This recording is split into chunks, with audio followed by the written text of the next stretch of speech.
Brahma ज्योतिर्निर्गुणं निर्विकारम् सत्तामात्रं निर्विशेषं निरीहम्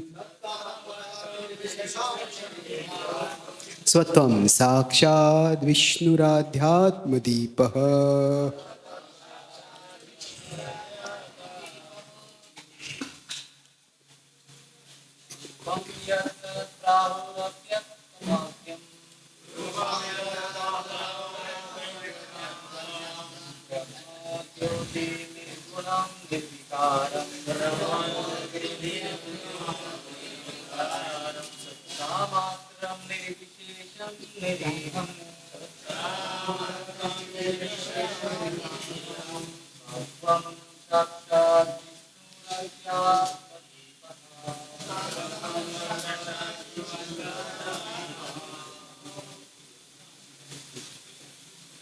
Anyone else?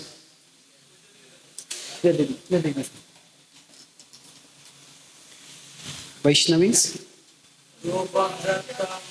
Yes, please. Yes, please, please. आप लीजिए. Yes, Mataji, please.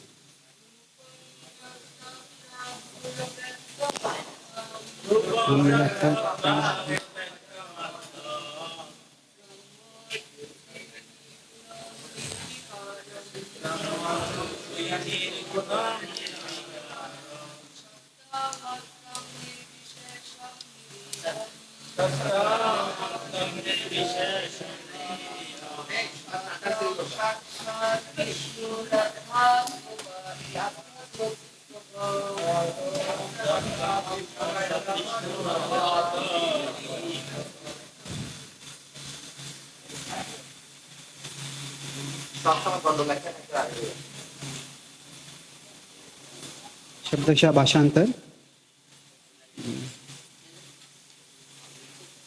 Shri Devaki उवाच. श्री देवकी ने कहा, रूपम, रूप या वस्तु, रिमोट कहाँ, सॉरी, यत्तद्, क्योंकि आप उसी वस्तु से बने हो.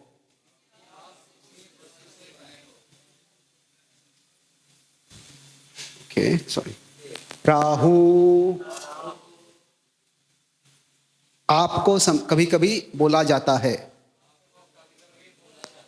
अव्यक्तम, जो भौतिक इंद्रियों के परे है. आद्यम, आप पुरातन कारण है. ब्रह्मा, आप ब्रह्मन के नाम से जाने जाते हैं. ज्योति, ज्योति. निर्गुणम, जो भौतिक गुणों के बिना है. निर्विकारम, जो बिना किसी परिवर्तन के है. हमेशा वही विष्णु रूप में रहते हैं. सत्ता मात्रम, जो आदि वस्तु है सब चीज के कारण. निर्विशेषम, आप सब में परमात्मा के रूप में विद्यमान है. हर मानव हृदय में, हर जानवर हृदय में वही एक वस्तु विद्यमान है.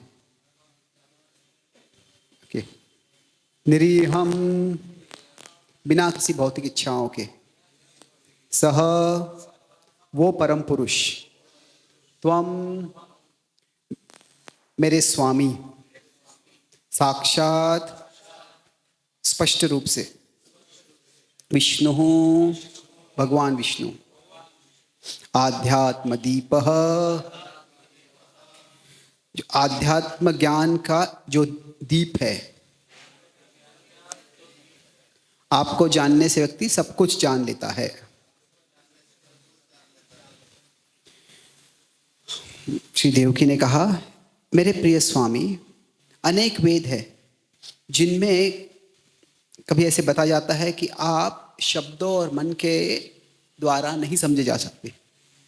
फिर भी आप सारे ब्रह्मांड के, सारे अस्तित्व के स्रोत हो, आप ही ब्रह्मन हो, जो सबसे सर्वश्रेष्ठ है, जो सूर्य के समान पूर्ण ज्योतिमान है। आपका कोई भौतिक कारण नहीं है, आप सब परिवर्तन और पतन से मुक्त है, और आप में कोई भौतिक इच्छाएं नहीं है। इस तरह से वेद कहते हैं कि आप ही परम वस्तु है। इसीलिए मेरे स्वामी, आप सारे वैदिक विधानों के उगम हो, और आपको समझ के व्यक्ति सब कुछ समझ आता है। आप ब्रह्मन की ज्योति और परमात्मा से अभिन्न हो, यद्यपि आप उनसे अभिन्न नहीं भी हो। सब कुछ आप ही से आता है, आप ही सब कारणों के कारण हैं।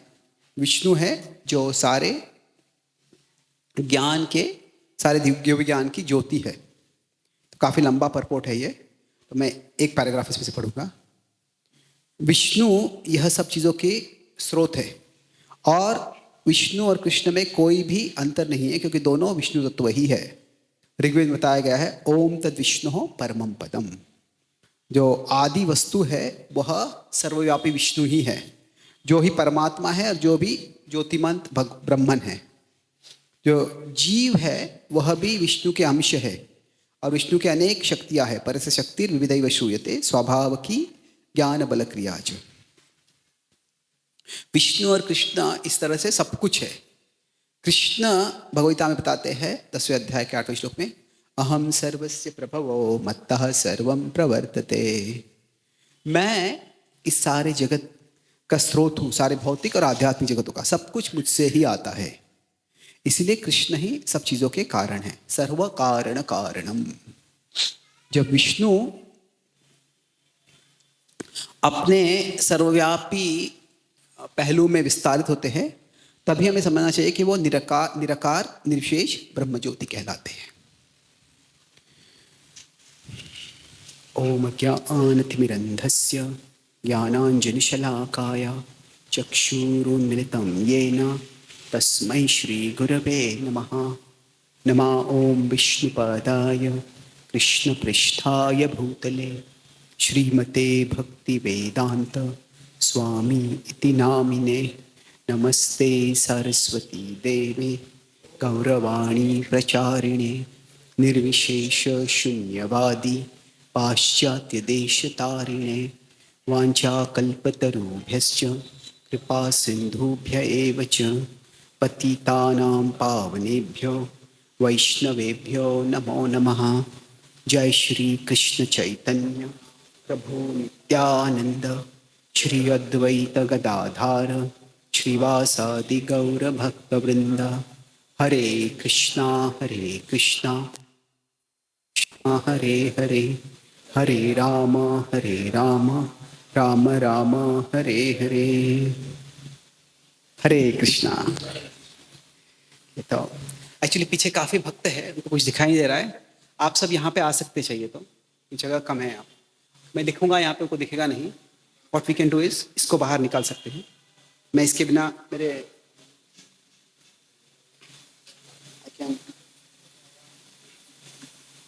I can write on my lap also.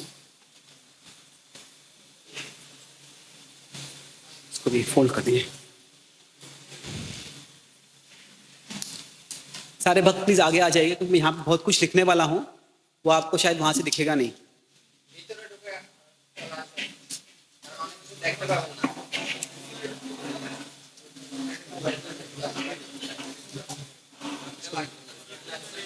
कुछ जरूरत नहीं उसको।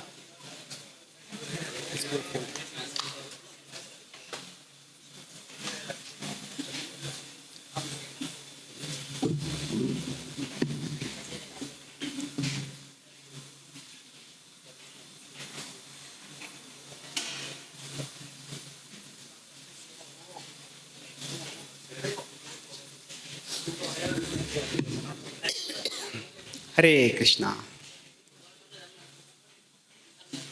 तो आज के श्लोक में हम चर्चा करेंगे कैसे कि भगवान कैसे कि सब चीजों के स्रोत है। तो मैं मेनली 3 पॉइंट चर्चा करूंगा आज। किस तरह से अभी यहां पे सबसे पहले कॉन्टेक्स्ट, किस संदर्भ में चर्चा हो रही है। फिर दूसरा है कंसेप्ट, क्या कंसेप्ट की चर्चा हो रही है। और फिर तीसरा हम देखेंगे कि इसका हमारे जीवन में एप्लीकेशन क्या है, इसको हम कैसे हमारे जीवन में इसका हमारा कनेक्शन क्या है। तो कॉन्टेक्स्ट मतलब संदर्भ। तो ये जो है दशम स्कंद है और सारे भागवतम में दशम स्कंद को सबसे मधुर माना जाता है। तो किसी को पता है भागवतम में कितने स्कंद है? 12 स्कंद है। ओके, कितने अध्याय है किसी को पता है? एक्सीलेंट, 335। तो उसमें से सबसे लंबा स्कंद कौन सा है? दशम स्कंद, एग्जैक्टली। दशम स्कंद में कितने अध्याय है? 90 अध्याय है। तो एक तरह से जो 90 अध्याय है वो पूरा भागवतम का ये एक तरह से 1/3 विभाग हो जाता है। और ये 90 अध्याय है, इसको जो होते दशम स्कंद में, इसको एक्चुअली भागवतम का बहुत ही स्वीटेस्ट, मधुर, सबसे मधुर सेक्शन माना जाता है। और यह इतना मधुर है और इतना महत्वपूर्ण है, स्वीटेस्ट भी है और मोस्ट इंपॉर्टेंट है।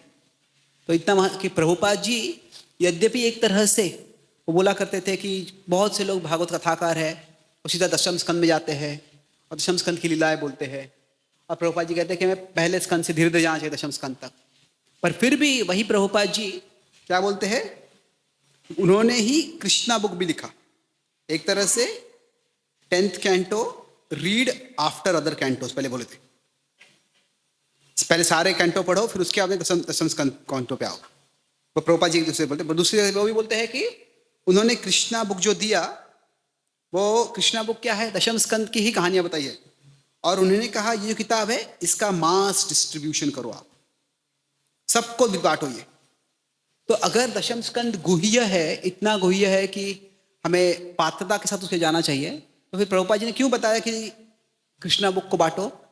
क्योंकि प्रभुपाद जी का भाव ये था कि हमें जब भगवान को समझना है तो कोई भगवान की खास करके रासलीला सुनता है तो उसको बड़ा चीपली ले सकता है, उसको भौतिक दृष्टि से देख सकता है।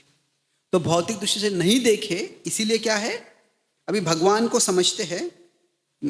भगवान को समझने तो 2 चीजें हैं, एक है उनका ग्रेटनेस, वो कितने महान है, उनका ऐश्वर्य, दूसरा है उनका माधुर्य, उनका स्वीटनेस। तो दोनों समझते हैं, ऐश्वर्य और माधुर्य। और एक तरह से प्रभुपाद जी कहते हैं पहले स्कंद से 9वें स्कंद तक अधिकांश रूप से भगवान का ऐश्वर्य समझते हैं। भगवान के सारे ब्रह्मांड के स्तोत्र है, उनका सारा विश्व विराट रूप है, वो भगवान का ही रूप है। सारा ब्रह्मांड का है, वो उनके ही अधीन में है। अभी भगवान का माधुर्य भी आता है कहीं कहीं, 7वें स्कंद में जब प्रहलाद नरसिम्हा की लीला आती है उसमें माधुरता है। पर अधिकांश रूप से जो भगवान की महिमा के बारे में, ग्रेटनेस के बारे में बता रहे हैं। और फिर दशम स्कंद में जो है भगवान की मधुरता के बारे में वर्णन आता है। तो प्रभुपाद जी कहते हैं कि अगर हम दोनों समझते हैं, भगवान की महानता और मधुरता दोनों समझेंगे, तो फिर उससे क्या होगा, उससे वास्तव में हम अच्छी तरह से भगवान को समझ पाएंगे। तो अगर हम देखते हैं कि सिर्फ भगवान का ग्रेटनेस ही देखते हैं, अगर हम भगवान को समझना है, अंडरस्टैंडिंग कृष्णा, अगर एक पेंडुलम हम समझते हैं, उसमें सिर्फ अगर ग्रेटनेस देखते हैं तो क्या होगा, उससे ऐसे होगा कि भगवान बहुत बड़े हैं, इतने बड़े हैं कि हमसे बड़े दूर रहेंगे वो। कि मान लीजिए कोई बहुत बड़ा शक्तिशाली व्यक्ति है, तो अगर ऐसे चाणक्य पंडित भी कहते हैं कि जो गुरु है, जो अग्नि है, उनसे थोड़ा दूर रहो, क्योंकि अग्नि के बहुत पास जाएगा तो जल जाओगे। तो केवल भगवान के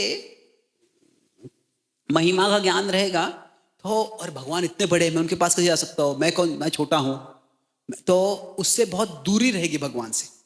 पर अगर केवल हम भगवान की मधुरता को ही समझेंगे और उनकी महिमा को नहीं समझेंगे, तो फिर क्या होगा, तो उससे एक दूसरी गलती हो जाएगी। दूसरी गलती क्या है कि हम सेंटिमेंटल बन जाएंगे, भावुक बन जाएंगे। हम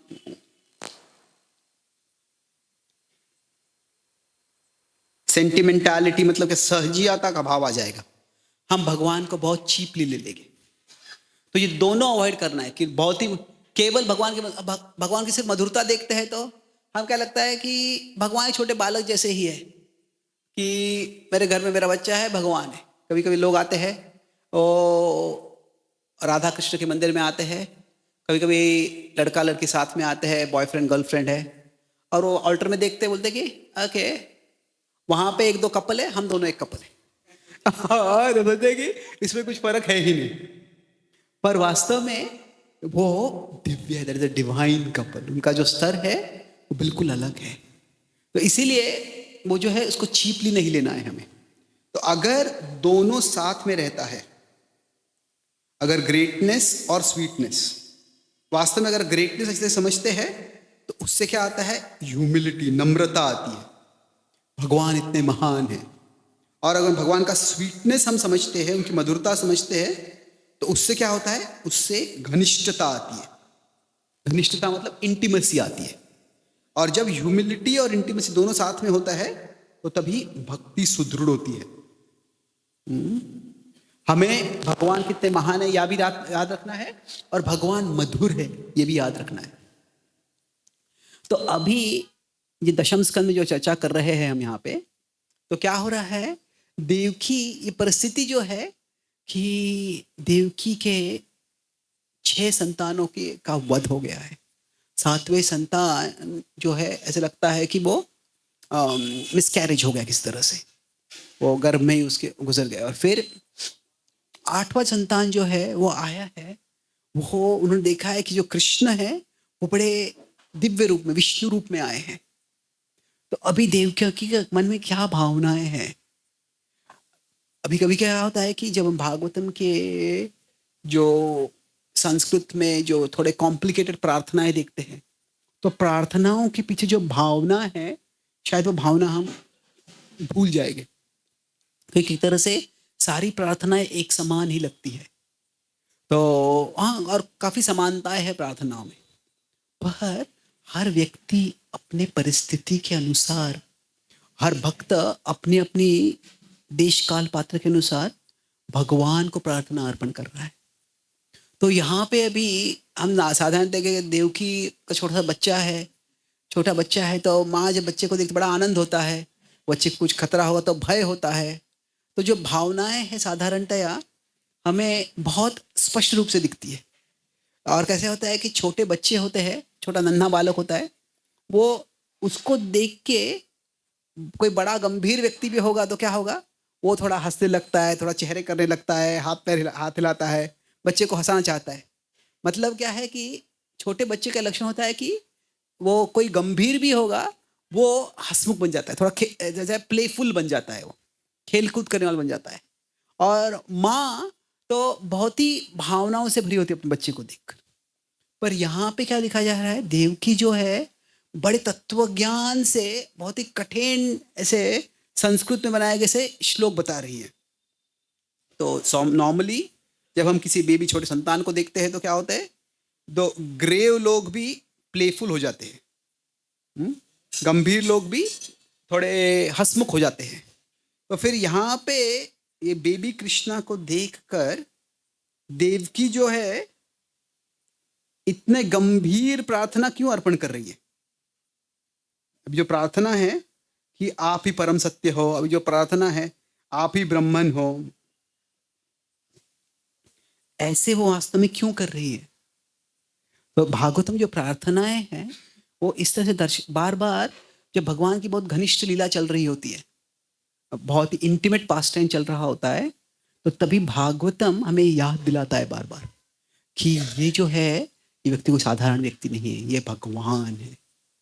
तो एक तरह से जो प्रार्थनाएं हैं, ये प्रेयर्स, ये बार बार हमको याद दिलाते हैं कि इस व्यक्ति को आप चीपली मत लो। छोटा सा नन्हा बालक लग रहा है ये, पर नन्हा बालक नहीं है, ये भगवान है। तो ये एक तरह से इसका कारण क्या है, भागवतम ही हमको कृष्ण की पोजीशन बता रहा है, याद दिला रहा है कृष्ण की पोजीशन।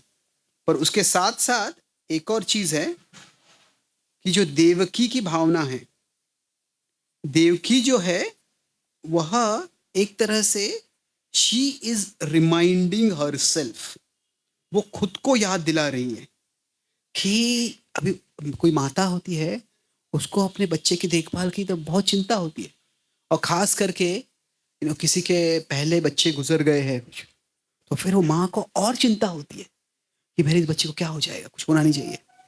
और वह जो खतरा था, वो अभी खतरा इस बच्चे के लिए सबसे ज्यादा है, क्योंकि अष्टम गर्भ जो था वह कंस को मारने का भविष्यवाणी हुई थी, तो वही अष्टम गर्भ यहाँ पे आ गया है। तो एक तरह से जो भय है वो इस परिस्थिति में बहुत ज्यादा है।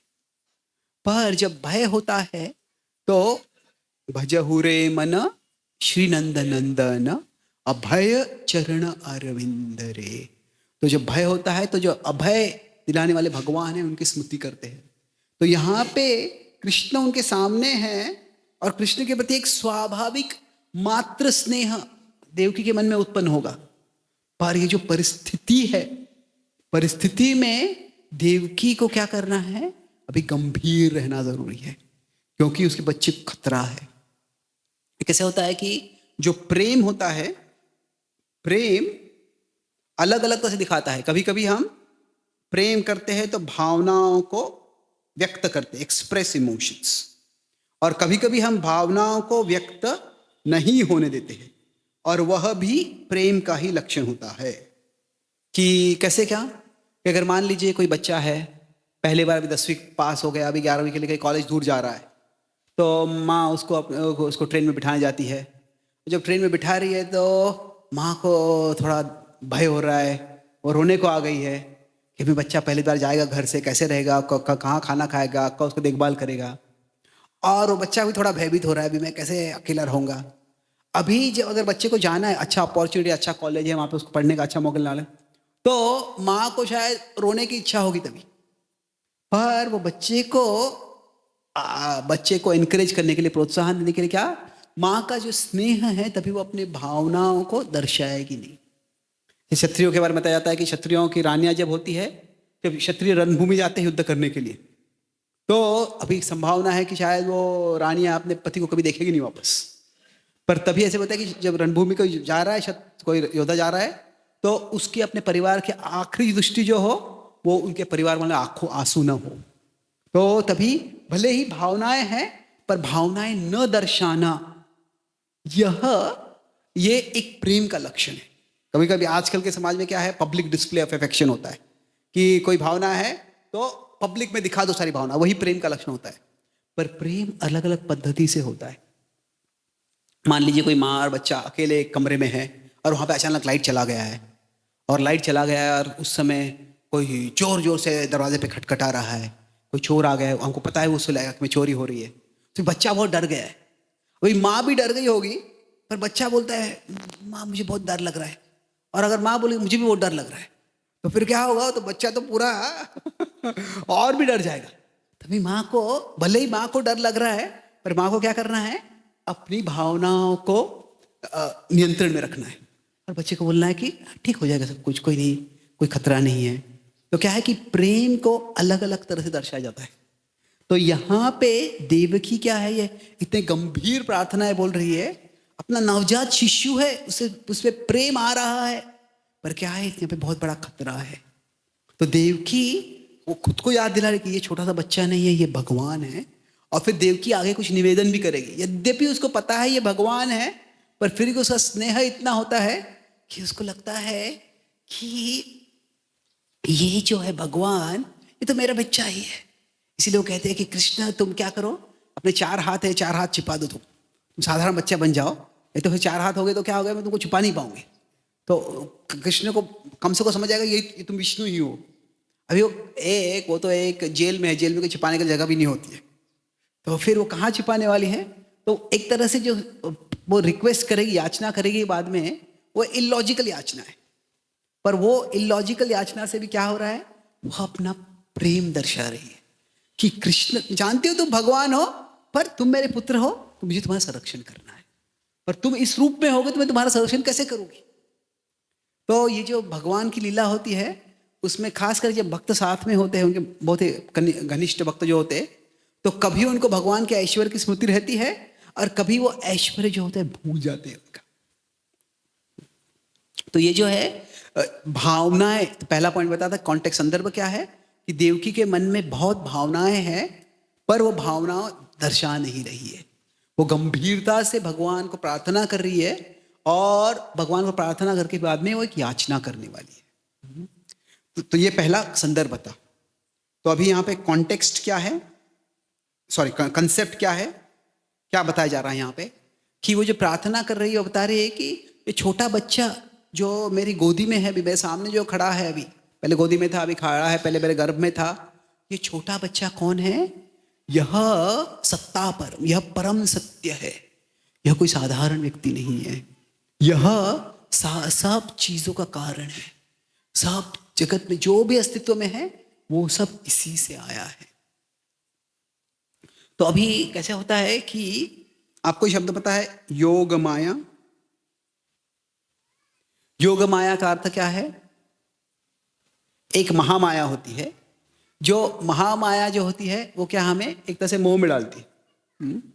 मैं एक बार दिल्ली में एक लेक्चर दे रहा था, तो बताया था मैं कैसे कि ब्रजवासी जो है वो कृष्ण को भगवान नहीं मानते। तो तभी एक ऑडियंस में से एक व्यक्ति ने हाथ उठा लिया, बोले मैं भी कृष्ण को भगवान नहीं मानता। तो मैंने बोला कि विद ऑल ड्यू रिस्पेक्ट, पूरे आदर के साथ, जब ब्रजवासी भगवान को, कृष्ण को भगवान नहीं मानते, वो उनकी दिव्यता है, वो उनका ट्रांसेंडेंस है। जब आप उनको भगवान नहीं मानते, ये आपका इग्नोरेंस है, ये आपका अज्ञान है। तो दोनों एक स्तर पे नहीं है। तो योग माया मतलब क्या है? अभी जो महामाया जो होती है वो क्या करती है? उससे हम भगवान से गो अवे फ्रॉम कृष्ण। क्या है? एक माया है, मोह है, इल्यूजन, ऐसे इल्यूजन है जिससे कि हम भगवान से दूर चले जाते हैं। पर योग का क्या अर्थ क्या है? संबंध, जोड़ना। तो योग माया क्या है? ये ऐसा मोह है, ऐसा इल्यूजन है, दैट ऐसा इल्यूजन जिससे we go closer to Krishna, हम भगवान से और करीब जाते हैं। मतलब महामाया क्या है? अगर ये कृष्ण है तो महामाया जब बीच में आ जाती है,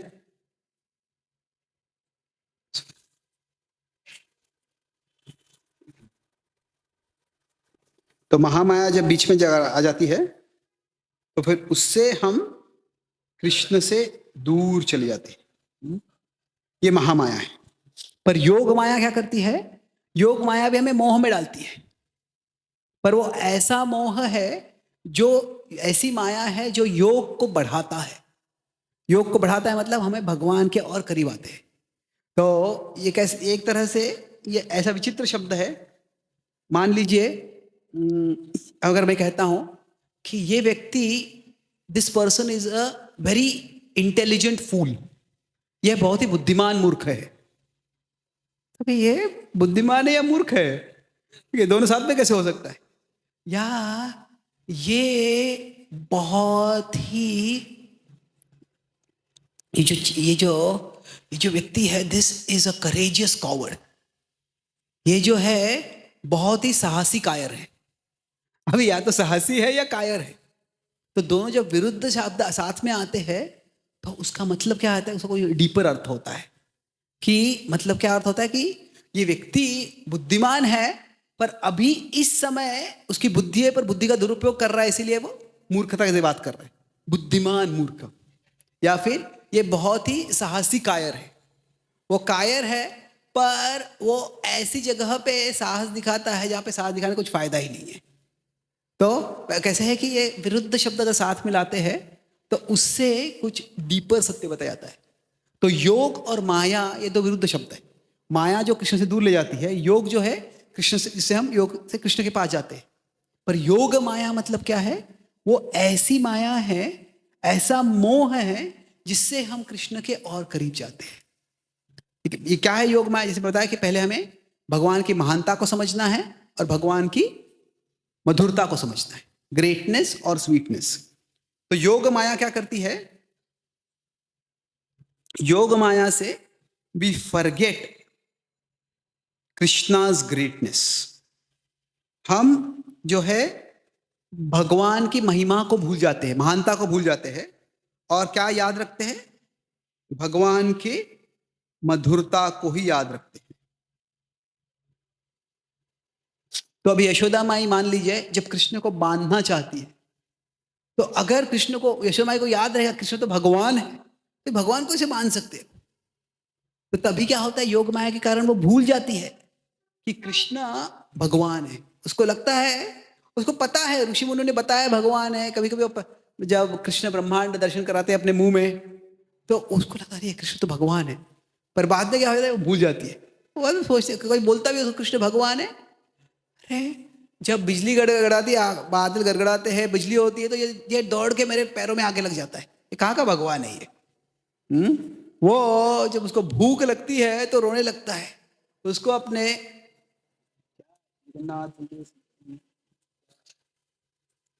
ये कैसा भगवान है? तो मैं उसको कुछ स्टूल ऐसे कुछ चीज उठा के लाने को बोलती हूँ, तो उठा जाता है, उठा नहीं पाता है, कहाँ का भगवान है? तो वो जो है भगवान की महिमा को भूल जाती है। पर ऐसे नहीं है कि वो अज्ञान जो है उसको पता नहीं है, वो पता है, पर तभी जो स्नेह होता है इतना ज्यादा होता है कि वो स्नेह के कारण भगवान के पोजीशन को वो भूल जाती है। ऐसे आचार्य उदाहरण देते हैं कि जो अभी तारे होते हैं, स्टार्स, वो नाइट में जो होते हैं दिखते हैं। अभी दिन में जो होते हैं, दिन में भी आसमान में तारे होते हैं क्या? होते तो है, पर वो दिखते नहीं है। क्यों दिखते नहीं है? क्योंकि सन, सूर्य जो है इतना ब्राइट है। तो क्या है, जो तारे जो है वो, ऐसे आचार्य बताते हैं कि ये कृष्ण के महिमा का ज्ञान है। ब्रजवासियों को कृष्ण कितने महान है ये पता है, पर उनका जो कृष्ण के प्रति प्रेम है, उनका जो कृष्ण प्रेम है, उससे क्या है, वो कृष्ण के मधुरता को इतना उनके चेतना में रहता है कि वो जो ज्ञान है कृष्ण के महिमा का, वो पीछे चला जाता है। तारे दिन में भी आसमान में है, पर वो दिखते नहीं है। वैसे ही ब्रजवासियों के लिए उनका कृष्ण के प्रति प्रेम इतना ज्यादा है कि कृष्ण भगवान है ये वो भूल जाते हैं। और यही जो है न केवल ब्रजवासी के साथ होता है, बाकी जो घनिष्ठ भक्त है उनके साथ भी होता है। जैसे गोपियां एक तरह से गोपी गीत में बताती है कि आपके ये चरण कमल जो है इतने शक्तिशाली है। फणिफणार्पितम ते पदाम्बुजम। और बता रहे हैं कि जो फणी था, जो बड़ा ही खतरनाक, कौन था? खतरनाक सर्प था, कालिया, उस पे आप नाचे। उसने बार बार आपके चरण कमलों काटने का प्रयास किया, कुछ भी नहीं कर पाया, आपको कुछ भी उससे ठेस नहीं पहुंची। तो ये आपके चरण कमल कितने महान है। पर वही गोपियां कहती है, वो कहते हैं कि शील तृणांकुरई सीदती तिना। वो कहते हैं कि अभी हम सोच रहे हैं कि रात के समय में आप जंगल में अकेले चले गए हो, और जंगल में कहीं कांटे हैं, कहीं छोटे पत्थर है, वो आपके पैरों को चुभ रहे होगे। और आपके जो पैर है, नलिन सुंदरम नाथ ते पदम, आपके चरण कमल है वो कमल से भी कोमल है, कमल से भी कोमल है। तो वो हम सोच रहे हैं कि उसको घाव हो रहा होगा ये कांटों के कारण। और ये सोचकर कि आपके चरण कमलों को थोड़ा घाव हो रहा है, हमारा हृदय फट रहा है। कृपया कृष्ण पुनः लौट के आ जाओ। तो यहाँ पे कंसेप्ट क्या है कि संकल्पना यहाँ पे है कि महान भक्तों को भगवान की महिमा पता होती है, पर क्योंकि उनका सेवा भाव इतना होता है, उतना स्नेह इतना होता है कि वो महिमा को याद नहीं रखते हैं, वो उनकी मधुरता को याद रखते हैं। और मधुरता के भाव कैसे उनकी सेवा करनी है, कैसे उनका संरक्षण करना है, वही भाव उनके केंद्र में रहता है। और कभी कभी भगवान की महिमा की बात भी करते हैं वो, तो इसीलिए बात करते हैं कि उससे वो कैसे भगवान की और सेवा अच्छी तरह से कर सके। तो यहाँ पे यद्यपि देवकी जो है भगवान के महिमा के बारे में बात कर रही है, पर उसका उद्देश्य आगे जैसे प्रार्थना हम आगे जाएंगे, वो प्रार्थनाओं के अंत में निवेदन क्या करेगी? कृष्ण मैं तुम्हारा संरक्षण करना चाहती हूँ, मैं तुम्हारा संरक्षण करना चाहती हूँ। तो भगवत धाम में जो है, जो स्नेह के साथ सेवा करना, यही केंद्र है। भी ऐसे बताया जाता है कि आध्यात्मिक जगत में क्या है? कल्पतरु है। कल्पतरु का मतलब क्या है? कि जो भी इच्छा है किसी की, उसको पूरा कर सकते।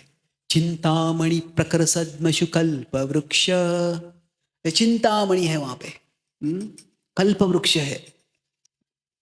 पर हम देखेंगे जो भी व्रज लीला में वर्णन आता है, अभी गोपियों को अगर भगवान के लिए कुछ रसोई बनानी, कुछ पकाना है, तो पावन सरोवर नाम की जगह है वृंदावन में, जहां पे ऐसे बताया है कि राधा रानी 50 चूल्हों पे साथ साथ कुकिंग करती है।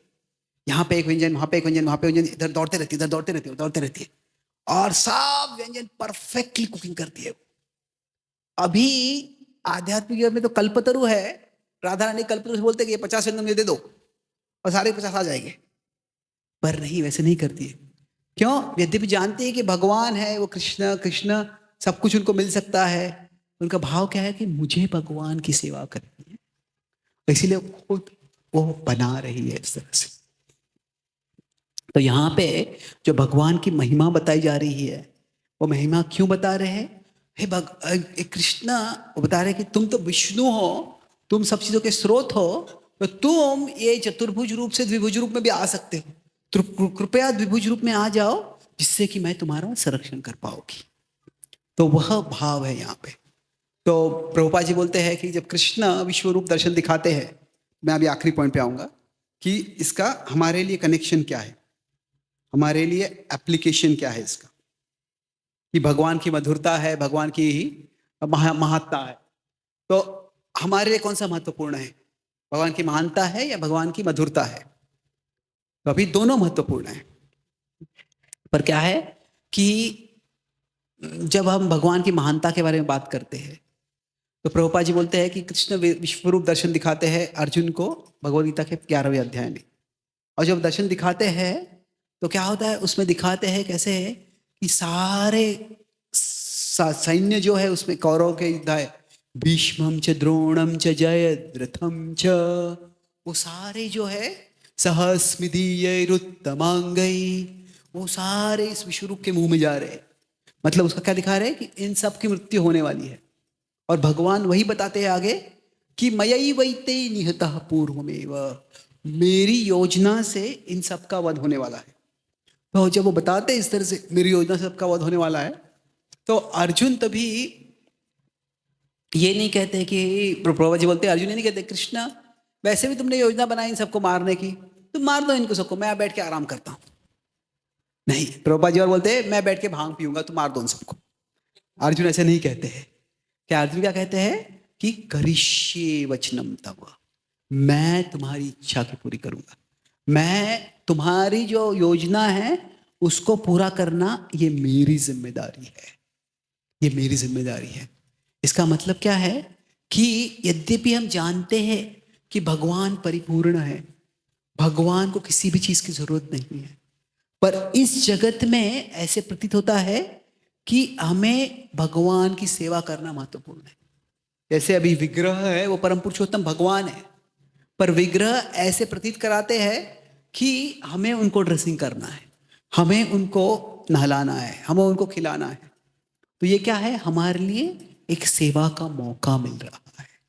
और ये तो हमें समझना है कि भगवान पूर्ण है, भगवान को मेरी सेवा की जरूरत नहीं है, पर इस जगत में वो ऐसी परिस्थिति निर्माण करते हैं जिससे कि हमें लगता है कि मेरी सेवा की जरूरत है, और उससे क्या होता है कि हमें जिम्मेदारी का भाव आता है।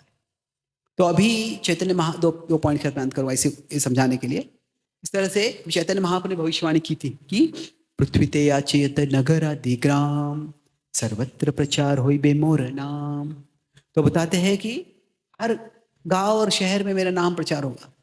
अभी जो भविष्यवाणी की थी, प्रभुपाद जी का भाव क्या था, द लॉर्ड्स प्रोफेसी, प्रोफेसी मतलब भविष्यवाणी, वो उन्होंने की है। तो वो कहते कि तुमने भविष्यवाणी की तो पूरा करा, तुम पूरा करो, तुम कर दोगे पूरा। प्रभुपाद जी का क्या है, द लॉर्ड्स प्रोफेसी इस, प्रभुपाद जी का भाव था ये माय रिस्पॉन्सिबिलिटी, उसको पूरा करना ये मेरी जिम्मेदारी है। प्रभुपाद जी ने ऐसे बताया है, ऐसे किया, कृष्ण ने, महाप्रभु ने ऐसे बोला है, तो उसको पूरा करना मेरी जिम्मेदारी है। और इसलिए प्रभुपाद जी अकेले इतने 70 साल की उम्र में अमेरिका चले गए और पूरे विश्व भर प्रचार कर रहे थे। तो यह जो है भगवान की भविष्यवाणी है। तो अगर इसको, अगर हम सिर्फ भगवान का ग्रेटनेस देखेंगे, भगवान की महिमा को देखेंगे, तो हम कहेंगे कि भगवान की भविष्यवाणी भगवान पूरी करेंगे, मुझे क्या करना है। पर ये जो है, ये भाव से नहीं देखते, हम क्या देखते हैं कि यहाँ पे हम भगवान का स्वीटनेस देखते हैं। स्वीटनेस मतलब क्या है कि मेरे लिए भगवान ने एक मौका दिया है, सेवा जो है ये एक मेरे लिए अपॉर्चुनिटी है। जिम्मेदारी वास्तव में भगवान के संबंध में एक मौका है हमारे लिए, ये एक हमारे लिए बहुत ही प्रिविलेज है। प्रिविलेज मतलब ये आदर की बात है कि हमें भगवान की सेवा का मौका मिल रहा है। तो यह जब भाव रखेंगे तो हम नम्रता के साथ, जिम्मेदारी के साथ हम भगवान की सेवा में लग सकते हैं। भगवान को भौतिक जगत में ऐसे लगता है कि अभी हम इस देश में, इस जगह में हैं, तो बहुत से लोग भक्त नहीं है, बहुत कम भक्त है, ग्रंथ वितरण करना है, पुजारी की सेवा करनी है, ज़्यादा भक्त नहीं है। पर अगर भगवान चाहे तो भगवान सबके हृदय में है, वो एक पल में सबको भक्त बना सकते हैं, सबको ज्ञान दे देंगे, भक्ति में आने का मौका मिला दे सकते हैं वो। पर भगवान क्या कर रहे हैं, हमें सेवा का मौका दे रहे हैं। जब हम इस सेवा का मौका देते हैं, इसके द्वारा हम भगवान को हमारा प्रेम दिखाते हैं, हमारे प्रेम करने की इच्छा दिखाते हैं। तो कभी कभी लोग कहते हैं कि आप भगवान का कीर्तन क्यों करते हो, भगवान को प्रार्थना क्यों करते हो। अगर तुम्हें कुछ प्रार्थना करनी है, भगवान को पहले से पता ही है, वो भगवान को बताने की जरूरत क्या है, भगवान का कीर्तन करने की जरूरत क्या है। तो क्या है, फॉर अस, हम भगवान से प्रेम करते हैं, जरूर प्रेम करते हैं, पर कैसे है कि वो प्रेम हमें दर्शाना है। क्योंकि वो अगर प्रेम दर्शाते नहीं है तो प्रेम अंदर हो सकता है, पर वो पता कैसे चलेगा। तो हमें क्या है, जब हम भगवान से प्रार्थना करते हैं, भगवान का कीर्तन करते हैं, उसमें क्या कर रहे हैं, हम हमारा, वी आर एक्सप्रेसिंग लव। कैसे एक्सप्रेसिंग का लव, एक तरह से बाय इन्वेस्टिंग टाइम। जब हम समय देते हैं, अभी मान लीजिए किसी व्यक्ति को हम कहते हैं कि तुम मेरे लिए बहुत ही महत्वपूर्ण हो, और तुम्हारे लिए मेरे पास कोई समय नहीं है। अगर ऐसे बोल रहे हैं तो क्या मतलब है, या तो तुम महत्वपूर्ण नहीं हो, या तुम जो मैं महत्वपूर्ण है बोल रहा हूं, ये झूठ बोल रहा हूं। अगर कोई मैं कहूं न केवल तुम महत्वपूर्ण हो, तुम मेरे लिए सबसे महत्वपूर्ण हो, और तुम्हारे लिए बस बिल्कुल समय नहीं है, ये दोनों साथ में नहीं हो सकता है। तो अगर हम कहते तुम मेरे लिए महत्वपूर्ण हो, मैं तुम्हारा आदर करता हूं, मैं तुमसे प्रेम करता हूं, मैं तुम्हारी सेवा करना चाहता हूं, तो फिर हमें उसमें समय डालना जरूरी है। तो investing time, time Prabhupada ji कहते हैं कि ये हमारा सबसे महत्वपूर्ण रिसोर्स है। चाणक्य पंडित को प्रभुपाद जी कोट करते थे कि पैसा आएगा जाएगा, पर लाखों रुपए, जो लाखों सोने के सिक्के हैं, उससे हम एक पल पुनः वापस नहीं प्राप्त कर सकते। तो समय बहुत महत्वपूर्ण है। तो जब हम कीर्तन में, जप में, सेवा में समय डालते हैं, तो उससे क्या कर रहे हैं, उससे हम दिखा रहे हैं कि भगवान आप मेरे लिए बहुत महत्वपूर्ण हैं, मैं आपको मेरी प्रायोरिटी बनाना चाहता हूं। और इस तरह से अगर हमें प्रेम नहीं है, एक्सप्रेसिंग लव, और it can be expressing desire for love. अभी मेरे हृदय में प्रेम नहीं है, पर मैं समझता हूं कि मुझे आपका प्रेम कितना महत्वपूर्ण है, यह जीवन का सबसे प्रेम पूर्णत्व महान, सबसे बड़ा पुरुषार्थ है, यह चाहिए मुझे। तो इसीलिए मैं अभी आपको प्रायोरिटी दूंगा। तो जैसे देवकी जो है वो जानती है कृष्ण भगवान है, फिर भी वो सोच रही है कि मुझे कृष्ण का संरक्षण करना है। तो वैसे हम जानते हैं कि भगवान सर्वश्रेष्ठ है। भगवान उनके आंदोलन का न तो संरक्षण कर सकते हैं, न कि संरक्षण कर सकते हैं, उसको विस्तार भी कर सकते हैं, पर हम जिम्मेदारी लेते हैं। जितनी हम जिम्मेदारी लेते हैं उतने हम भगवान को हमारी हमारी भक्ति दर्शाते हैं या भक्ति की इच्छा दर्शाते हैं, और उसके द्वारा हम भगवान के और करीब जा सकते हैं। सारांश में मैंने आज इस विषय पर चर्चा की, इस तरह से कि हम भगवान के करीब कैसे जाए, how to come close to Krishna. तो सबसे पहले हमने संदर्भ देखा, कॉन्टेक्स्ट में क्या था कि जो देवकी है वो कृष्ण के साथ है, पहली बार अपने नवजात कृष्ण, न्यूबॉर्न कृष्ण है, फिर भी वो क्या कर रही है, वो अपने जो भावनाएं हैं, कृष्ण की जो ग्रेटनेस है और उनका स्वीटनेस है, महानता है और मधुरता है, तो देवकी क्या कर रही है, वो अभी इस समय वो मधुरता को थोड़ा नीचे ले रही है और महानता को बड़ा बता रही है। वो क्यों ऐसे कर रही है, ताकि कृष्ण तुम भगवान हो, तुम सब कुछ कर सकते हो, तो तुम ऐसा रूप परिवर्तन कर लो जिससे कि मैं तुम्हें छिपा सकूं। यद्यपि यहां पे वो ऐसे प्रार्थना बता रहे, ग्रेव प्रेयर्स है, वो ग्रेव प्रेयर्स क्यों बता रहे हैं, उसका उद्देश्य है कि वो स्वीटनेस से वो सेवा करना चाहती है। सेवा क्या है, वो संरक्षण करना चाहती है।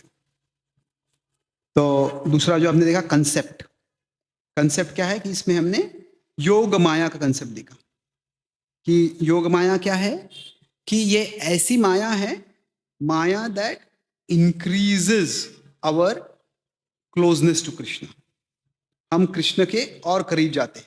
साधारणतः माया से हम कृष्ण से दूर चले जाते हैं। कैसे होता है कि जब तक यशोदा को याद हुआ कि कृष्ण भगवान है, तो यशोदा कृष्ण को अन्न देना उसका विचार नहीं करेगी, क्योंकि कृष्ण तो खुद को सब कुछ संभाल लेंगे। तो ये जो योग माया से क्या होता है कि वी फॉरगेट कृष्णाज ग्रेटनेस, हम कृष्ण की महिमा को भूल जाते हैं, जिससे कि हम हमारा जो सर्विस एटीट्यूड है, हमारा सेवा भाव है, वो और बढ़ जाता है, वो और बढ़ता है, क्योंकि हमें देखता है कि मुझे ये सेवा करने की का मौका है, इस सेवा करने की जिम्मेदारी। हमने देखा यहाँ पे कैसे कि जब हम केवल ग्रेटनेस देखते हैं भगवान का, तो उससे क्या होता है, थोड़ी दूरी आ जाती है। हम केवल मधुरता देखते हैं तो क्या होता है, उससे भावुकता आ जाती है, सेंटिमेंटलिटी आ जाती है। पर अगर दोनों साथ में रहेंगे तो क्या होता है, एक तरह से ह्यूमिलिटी आती है, नम्रता आती है, पर उसके बाद घनिष्ठता भी आती है। और ये हम नम्रता और घनिष्ठता दोनों साथ में होती है तो उससे भक्ति सुदृढ़ बनती है। और आखिरी चीज देखा हमने कनेक्शन, तो हमारे लिए कनेक्शन क्या है कि जैसे हमने देखा कि यद्यपि हमने कई उदाहरण देखे, अर्जुन और कृष्ण का उदाहरण, कि कृष्ण कहते हैं कि मेरी योजना से सब उनकी मृत्यु हो चुकी है, तो your plan is my duty, मैं पूरा करूंगा, करिष्ये वचनम तव, ऐसे अर्जुन 1873 में बताते हैं। उस तरह से प्रभुपाद चैतन्य महाप्रभु के उनका क्या भाव है कि योर प्रोफेसी, आपकी जो भविष्यवाणी है, ये क्या है, ये मेरी जिम्मेदारी है। उसी तरह से अभी हम भगवान से सेवा कर रहे हैं, तो क्या है कि योर मिशन, आपका जो आंदोलन है, आपका जो मिशन है, उसमें वो मेरे लिए एक अपॉर्चुनिटी है, ये एक संधि है। किसके लिए संधि, जिससे कि आई कैन एक्सप्रेस, मैं व्यक्त कर सकूं। क्या व्यक्त कर सकूं, अगर मुझ में भक्ति है पहले से, वो भक्ति एक्सप्रेस करूं, और भक्ति नहीं है तो डिजायर फॉर लव, भक्ति के लिए जो इच्छा है वो व्यक्त कर सकूं। और इस तरह से हम जानते हैं भगवान महान है, पर हम जब देखते कि वो सर्वव्यापी भगवान, सर्वशक्तिशाली भगवान मुझे सेवा का मौका दे रहे हैं, हम सेवा की जिम्मेदारी लेंगे, तो हम सब जहां भी है वहां से हम भगवान के और करीब जा सकते हैं। बहुत बहुत धन्यवाद। हरे कृष्णा।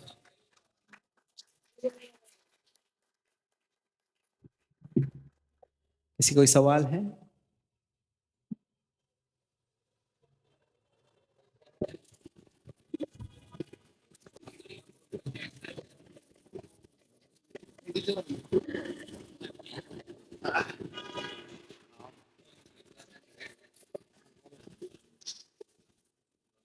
हरे कृष्णा प्रभु, दंडवत प्रणाम। बहुत मैं तो नहीं हिंदी नहीं परफेक्ट नहीं हिंदी, थोड़ा थोड़ा हिंदी। और आपका लेक्चर पहला सुना और बहुत कठिन लगता है। बहुत कठिन कठिन लगता है। कठिन लगता है मतलब बुद्धि में समझने के लिए मुश्किल लगता है। थोड़ा सा प्रभु, मैं तो नया है वक्त तो। ओके, मेरे भक्त बोलते हैं, एक भक्त भी बताए थे कि आपका क्लास सुनते दिमाग से धुआं निकलता है। तो थोड़ा ये लिख के समझाने का प्रयास करता हूँ, पर थोड़ा ये कॉम्प्लिकेटेड है थोड़ा विषय। हाँ बोलिए। तो प्रभु हमारा एक क्वेश्चन है या হ্যাঁ বাবু আমার একটা প্রশ্ন, এটা হচ্ছে যে এই আমরা তো মানে ভক্তি করছি, তো ভক্তিটা কি ভাবুক হচ্ছে নাকি এটা মধুরতা হচ্ছে, কিভাবে বুঝবো?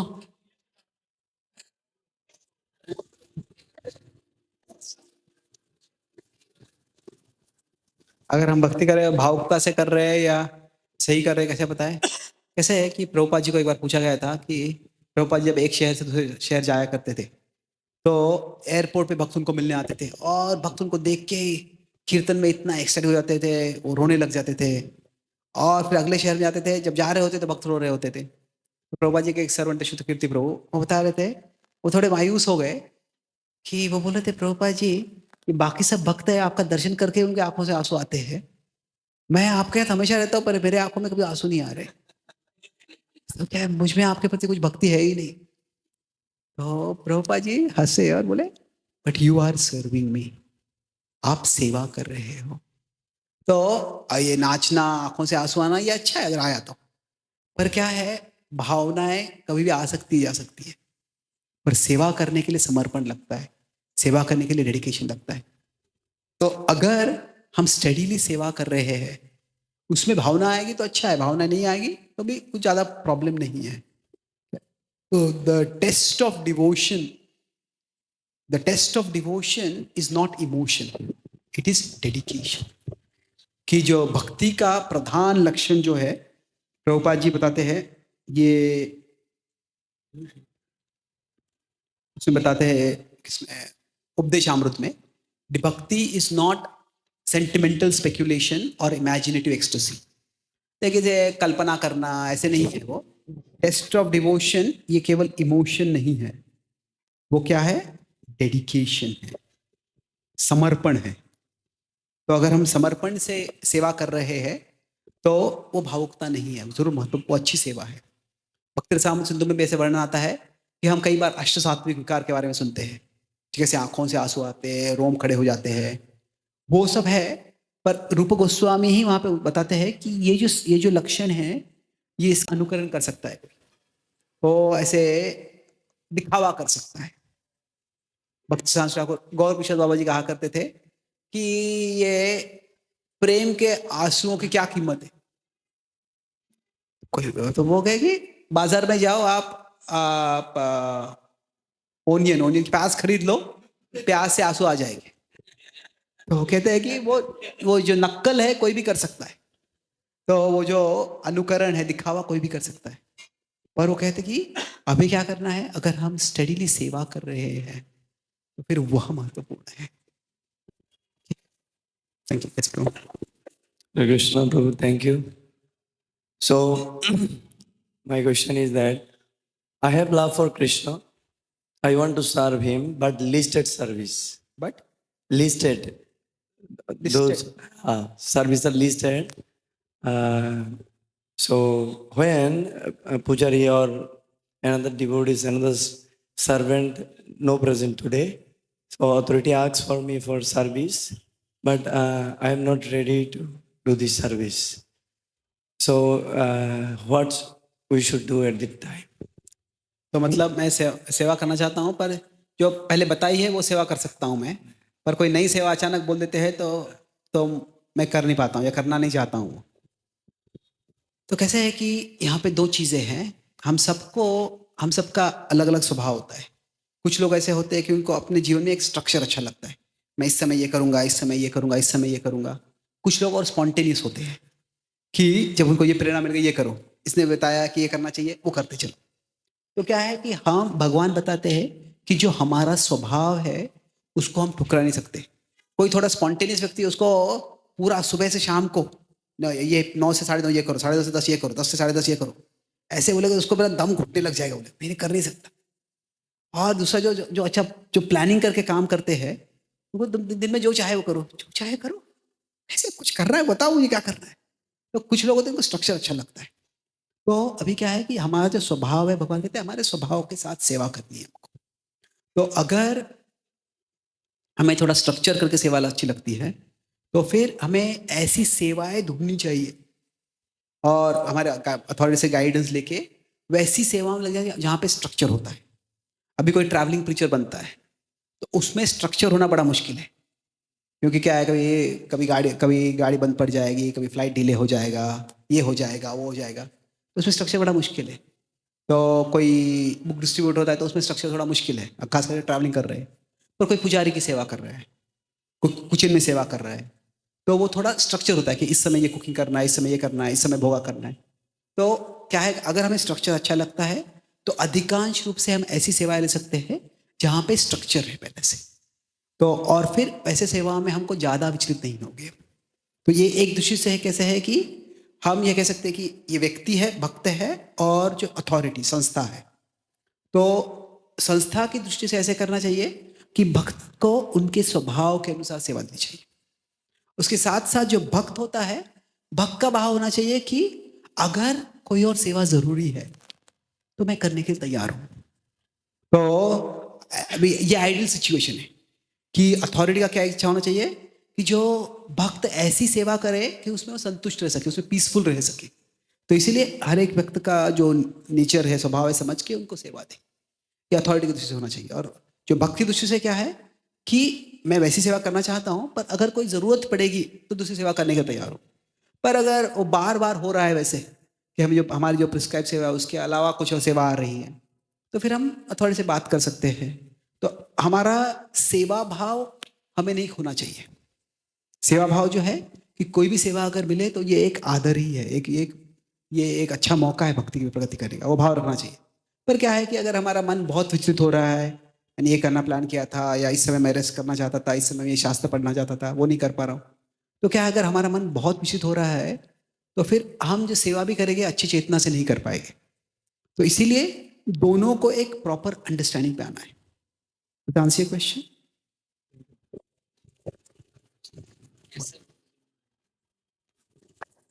मैं कैसे भक्ति जीवन में आया?